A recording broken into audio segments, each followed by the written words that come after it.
Another little bonus scam if you stuck around this long. But if you're talking to somebody online that is marketing themselves as a real estate agent, yes, I am alive. And as you can see, we are fully back, baby. We've got a lot to talk about today. These past few weeks for me have been crazy. I'm assuming you already saw the title. And we're also gonna cover where I've been, why I wasn't around, what happened. Did I get shut down? Did I get denied entry to the country? What happened? Let's get into it.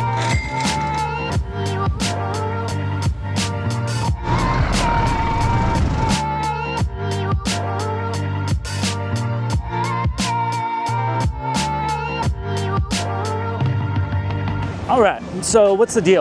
Sorry if there is a lot of wind noise. It is super windy today, but with the subject of today's video, I thought it would be good to come back down to where we started. If you guys hop all the way back, first video was actually filmed right there, which is pretty crazy to think about. You guys might be wondering where I've been. I haven't posted a video in a few weeks, which has been the longest break since I started this channel a little bit over 2 years ago. So that was part of it.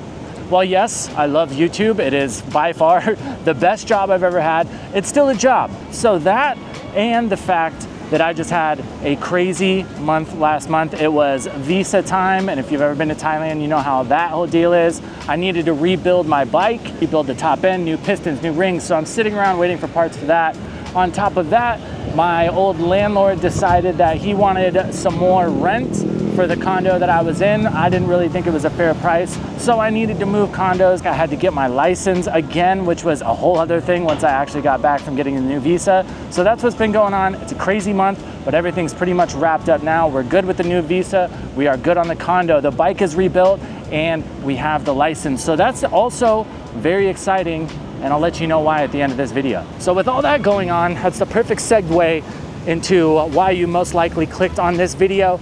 I had some experiences, and honestly, I'd heard this before, but I kind of thought maybe people were being dramatic or it wasn't that prominent. But after my search for a condo, I realized that the amount of condo scams that are out there, and not even that they're just out there, the amount of people that are falling for them. I never really got close to falling for one, but I did get way farther along in the process than I thought it would.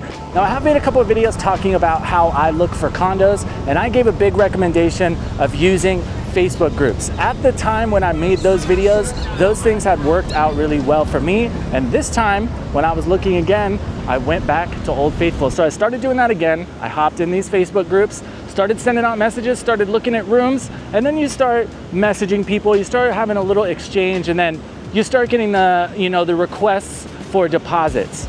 Guys, when it comes to Thailand, Thailand is no different when it comes to renting, in the sense that you should go see a place. If you like it, you agree on terms, then you sign a contract, then you exchange money. It does not work any different here in Thailand. So if you have somebody that has shown you a room online, sent you pictures or whatever, and they are asking for money before you get a chance to see the room, it is not legitimate, especially if you don't know this person. Okay, now if you know somebody personally that's here and they're like, hey, give me, that's different. But if you're talking to somebody online that is marketing themselves as a real estate agent and they are telling you that you need to send money to reserve this, there haven't been any contracts, anything like that, it's a scam, guys, come on. So the things I would watch out for if you are gonna be looking on Facebook groups, because don't get me wrong, it's a really good way to find good deals and there are plenty of legitimate listings. If you are gonna go that route, here's what I would look out for. First things first, as soon as you start talking to an agent or whoever, go and look at their profile. A lot of the times, even if you can't, if their profile is private, it will show you other places they've posted in groups. So if you see somebody that is maybe hammering the same listing that they have been doing for the past 6 months, it's the same pictures, they're just doing it over and over. Obviously that room would have been rented, scam. You can also look at their pictures. A lot of the times I've noticed the names will not match up with the pictures. So just vet the profile first. Next thing, once you start talking about terms or whatever, if they ask you for any type of money before you've either signed a contract or you've got a chance to see the room, also don't sign a contract without seeing it. Another part of this that I had to deal with that I'm not sure if I would necessarily call this part a scam per se, but You'll see a listing, they'll post photos, blah, blah, blah, you'll talk, you'll schedule a viewing, you go there, you go to look at the room. It's not the same room that was in the photos. Not really a scam, but it can be a bit annoying when you are running around like a madman and you feel like you're wasting your time. So me now, I just go ahead and ask, just make sure to double check with the agent, hey, these photos are from the room we'll be looking at, correct? Another major aspect when it comes to renting here that I had personally not dealt with and that I didn't realize was gonna be as much of a nightmare as it ended up being was moving during the busy season. So if you're planning on coming here long-term and you're gonna find a place where you're gonna sign like a year-long contract, I would 100% recommend coming here in the slow season. There's gonna be more rooms available. They're gonna be at a better price. Me, it got to the point here where I didn't even really have time. If I went and looked at a place and then said, hey, I wanna think about it, blah, blah, blah, they would message me 2 or 3 hours later, hey, we showed it to somebody else, they already took it. So it's kind of a nightmare. There are plenty of rooms still available. It's just you don't really have time to think about stuff as much. If you see a place and you kind of like it, you got to commit and you just got to pull the trigger on it.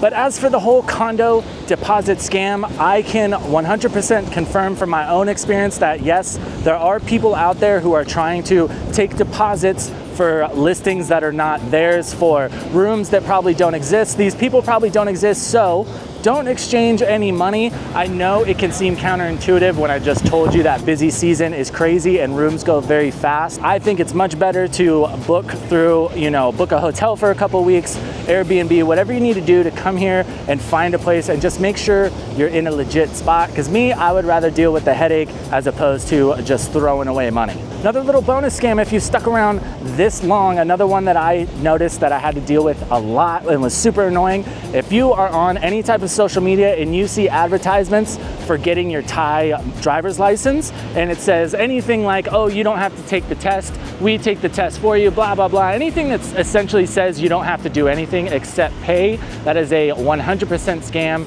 I know for a fact now that Thailand is pretty stringent when it comes to the license application process, and there's no way to just pay around it and not do it. If you've been to Thailand, that might sound kind of crazy, but trust me, you're gonna have to go in, you're gonna have to take the class of the test or whatever, unless you're just getting your license transferred from back home. All right, I gotta tell you, it's good to be back. I haven't been over here on Pattaya Beach and actually like hung out for a little bit in a very long time, but it's good to be back. We are back full tilt. I have checked every box of all the things that I needed to do in that 1 month. The bike is rebuilt, we got the license, we got time, we don't gotta worry about a visa. So what does that mean for you? And what does that mean for this channel? That means way more adventures. So I guess what I'm trying to say is 2025, we're gonna turn the volume up to 11, I think.